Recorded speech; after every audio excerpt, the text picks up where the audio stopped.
I thought I'd made the smartest decision in my life. This was perfect because thin people are happy, right? They're popular, they have great jobs, I thought. This was the answer to all my problems. But there was a severe storm brewing under the surface. Have you ever considered having weight loss surgery? Are you aware of the risks? Did you know that 11.2% of people actually gain weight within 24 months? Or are you aware that 15.3% of people that have this type of procedure actually end up with long-term complications? One of those 15% I interviewed last week. So Kimmy, tell us a little bit about your backstory. Sure, my name is Kimmy. I live in sunny Florida. I will be 50 years old in January, and I've been eating an animal based diet consistently for 2 years. The proper human diet has given me a new life, and I'm here to share my amazing story of transformation.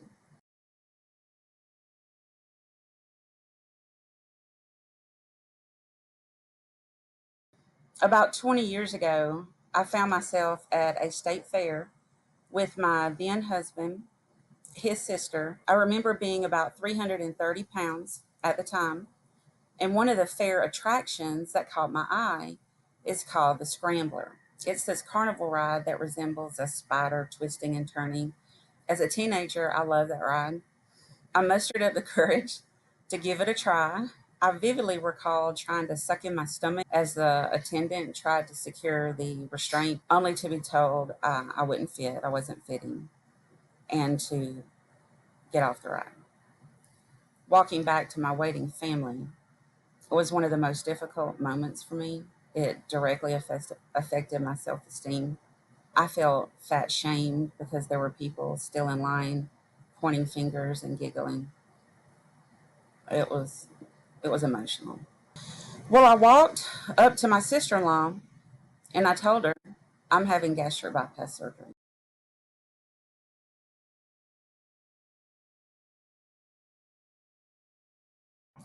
Yes. Now the process to have surgery took at least a year.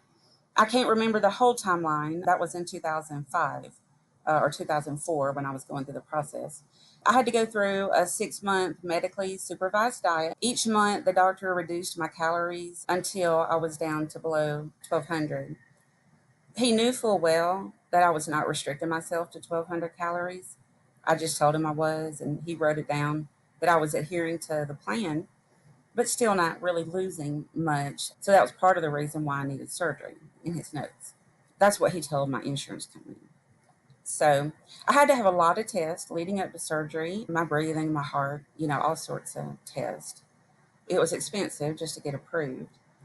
But, even though done laparoscopically, it's a major surgery, it was very painful. There were several months before I felt good. My recovery period was complicated by stricture. That is when the scar tissue closed over the narrow emptying, the part where the stomach empties. It's life threatening. I could not hold down even a thimble of water. I would lie down and the water would just flow back up my esophagus into my mouth. Like it's a life threatening condition. So I called my surgeon. He called the hospital ahead of time. He said, go now. He called the hospital ahead of time as a direct admission for fluid and an upper endoscopy. So I was in the hospital about 3 days. That hospital stay was roughly about $30,000. They stretched my stomach, or the pouch that is a created stomach. They stretched it to save my life.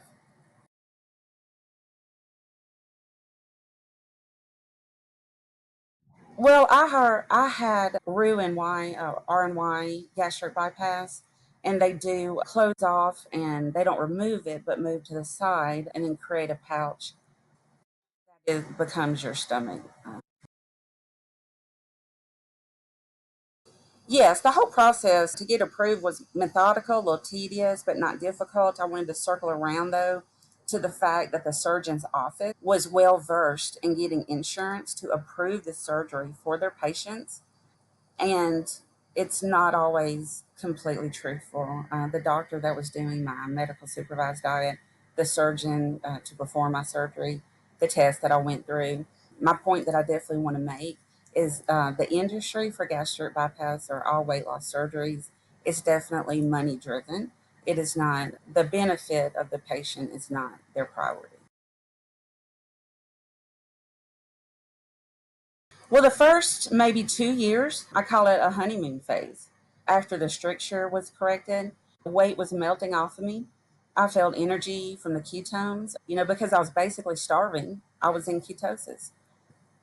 My vitamin stores held up a long time. My poor body hung in there for a long time. But right around my 2 year anniversary, my medical issues started to pile up. The first most significant issue was I was diagnosed with bipolar disorder because my moods have become so erratic.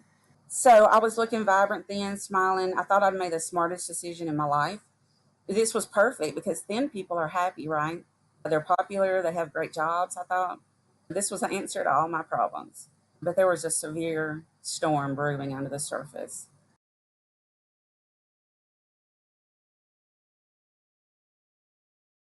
Yeah, well, I want to tell you in the process for getting weight loss surgery, there is a pre surgical psychological assessment. This was a mere facade of health consciousness, though. Addictive tendencies are not identified, much less addressed before the surgery. And naturally, the operation is not on your brain, your mind. But just to keep the story more concise, I would say that I fully transferred my food addiction to a substance in 2009, and that substance was alcohol. Now, that's a really interesting point because there's an increased risk of alcoholism, and it's partly to do with the fact that due to the operation reducing the size of the stomach, people that consume alcohol, majority of the alcohol goes straight into the intestine and straight into the system, rather than being processed and mixed in with the acids in the stomach.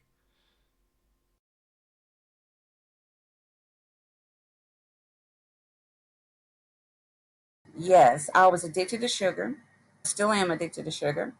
And this sugar sent me into oblivion. This was sugar that also, had the alcohol effect. So I wouldn't have to feel anything at all.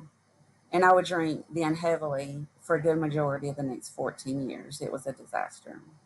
But long story short, I was eating my feelings and then drinking my feelings. I ate my way back up to nearly 400 pounds at my heaviest, even though I'd lost all that weight from the surgery. And most patients do well for a few years. Some aren't even that lucky, they die.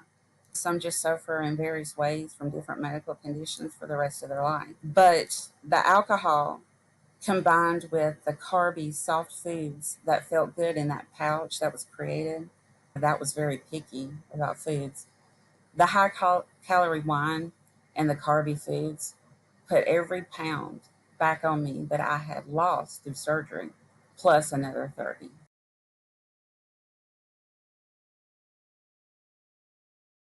Yes, I ended up morbidly obese again, but with a ton of medical conditions. And as my medical because not only dealing, of course, with the addiction and the mental thinking, the erratic moods, the exhaustion from things like anemia, I'll go into, it was just the perfect storm of disaster.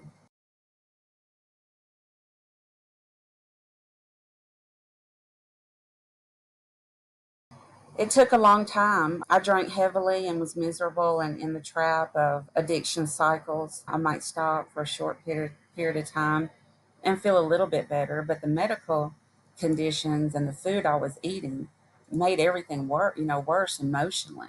So just trying to deal with basic life, typical stressors that all adults deal with, I couldn't even deal with that.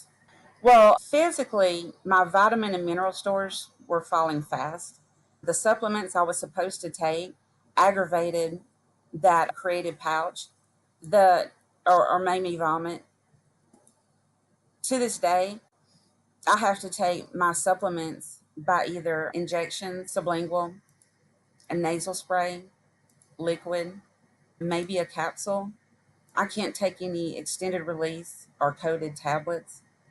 I can't take NSAIDs, which are things like ibuprofen and naproxen.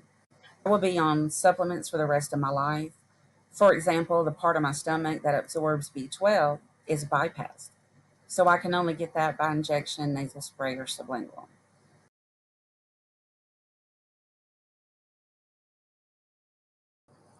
I have a circle of gastric bypass friends, and I have people that have contacted me to hear my story, to get advice on, when they're seeking the surgery. And I am passionately against it, which obviously, if anybody listens to my journey, they would know why. But I will say that I remember being so convinced that surgery was the answer, and I got almost brainwashed by all the positives in those people a few years out of surgery and showing pictures, glamorous pictures, I thought, of them living a wonderful life. They're thin, they're traveling, everything's great. So I don't know if anybody telling me back then would have necessarily even changed my mind, which is sad. I had life altering insomnia. I was awake for up to 5 days, a few points, and had to be sedated in the hospital. Yeah, my moods were just all over the place, from mania to severe depression. So I was diagnosed with bipolar disorder type 2 at that point, which I had already started being on meds, various meds. This added more meds, mood stabilizers, antipsychotics, anxiety medicine. So several medications were added to the ones I was already taking, all the supplements I was taking. And then with that little pouch, there were so many times I was taking so many supplements and trying to eat food, there just wasn't even any room in my stomach for it.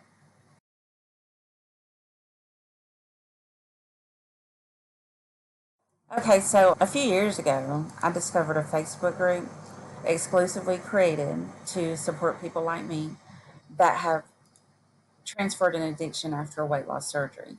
There's just shy of 12,000 people in this group. It's been instrumental in my recovery. The creator of the group is a close friend of mine, but this surgery nearly ruined a lot of people's lives. In my opinion, it's medical malpractice, which is illegal, to perform the vast majority of operations on these people, most especially on patients that either have addict tendencies or a family history of addiction. It is proven that a third of all weight loss surgery patients develop a serious transfer addiction, and this can be any illicit substance, prescribed medication, or even behaviors. Some people turn to gambling, sex, or shopping.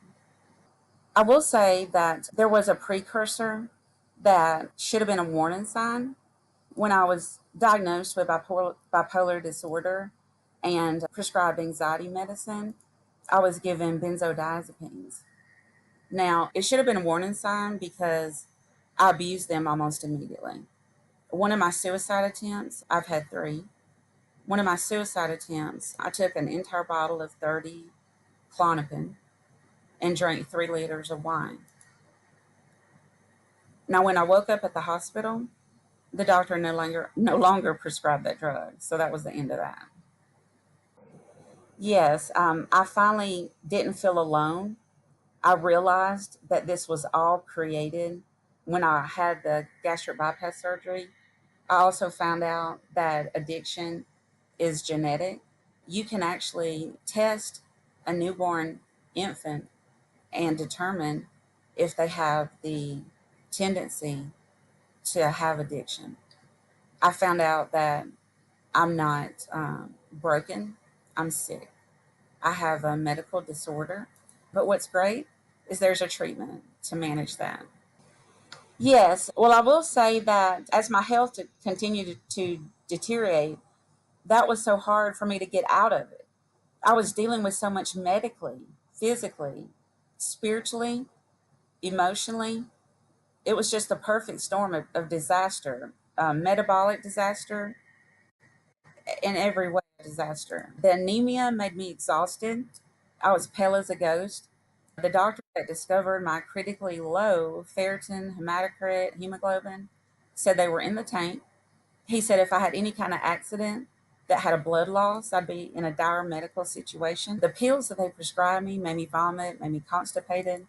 So I ended up having 14 IV iron infusions at one point just to bring my level up to the bare minimum of acceptable. Now, this required laying on a bed in a chemo lab due to the risk of anaphylactic shock. Now, this procedure took half a day, 14 times, while I was trying to run a homeschooling household of 4 children, while my husband at the time worked long hours on his job. I also developed such severe life threatening insomnia that I would get suicidal from the lack of sleep. So I'd be awake for like 5 days at some points and had to be sedated. It was just crazy. And the antipsychotics, the mood stabilizers made me even hungrier. That's a side effect of a lot of psych meds. It made me foggy headed. So I was just, everything was just going wrong. There's also something called dumping syndrome that gastric bypass patients experience. I would get so ill after just a half a teaspoon of some ketchup. Like when I went to a restaurant to have like maybe a patty of hamburger patty for my meal, I couldn't even put a tiny bit of ketchup. And what dumping syndrome is, it makes you have abdominal cramps, diarrhea, vomiting, dizziness, rapid heartbeat, sweating. It results in a very low blood sugar situation, just overall fatigue. So that's not fun. As a good alternative gastric bypass surgery, the primal lifestyle like carnivore or paleo can also get you similar results, however, without the drastic surgery involved. I'm sure that gastric bypass surgery will work for some, but there is obviously lifestyle changes that you need to do and be prepared to do for the rest of your life following that. If you want to see the full unedited interview with Kimmy, it will be at the end cards on this video. I'd like to thank you for watching my content. If you're enjoying it and want to find out more, please like and please subscribe. It helps the channel. Thank you for watching.